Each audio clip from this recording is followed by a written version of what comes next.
हिंदू धर्मात गंगासागर हे एक अत्यंत पवित्र तीर्थक्षेत्र मानले जाते। असं म्हणतात, सारे तीर्थ बार बार, गंगासागर एक बार। गंगासागर, जिथे गंगा नदी बंगालच्या उपसागरात मिळते।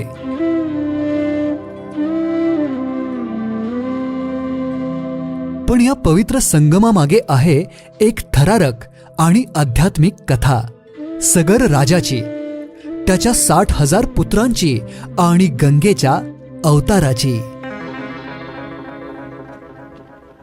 खूप वर्षांपूर्वी अयोध्येचा राजा सगर एक पराक्रमी आणि धर्मनिष्ठ राजा होता। त्याला 60,000 पुत्र जन्मास आले।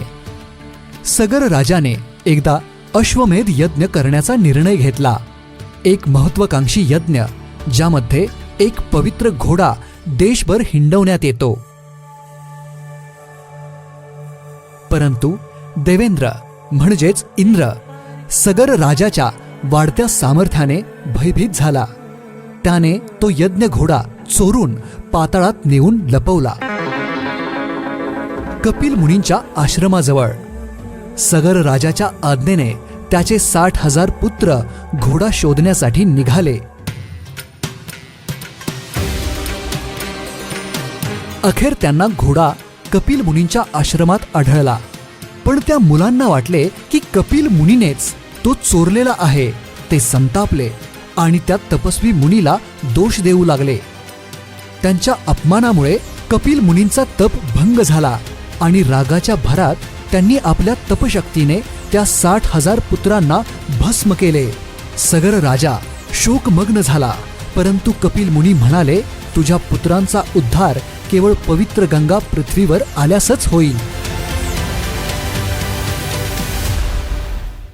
पिढ्यानपिढ्या प्रयत्न सुरू राहिले। अखेर सगर राजाच्या अनेक पिढ्यांनंतर राजा भागीरथ याने कठोर तपश्चर्या केली आणि अखेर गंगेने पृथ्वीवर अवतरण्याचे वचन दिले।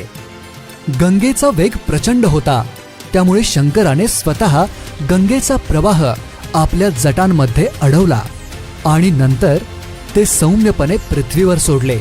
गंगा पृथ्वीवर अवतरली आणि भागीरथाच्या मागे मागे जाऊन अखेर गंगासागर येथे आली, जिथे सगर पुत्रांचे भस्म होते।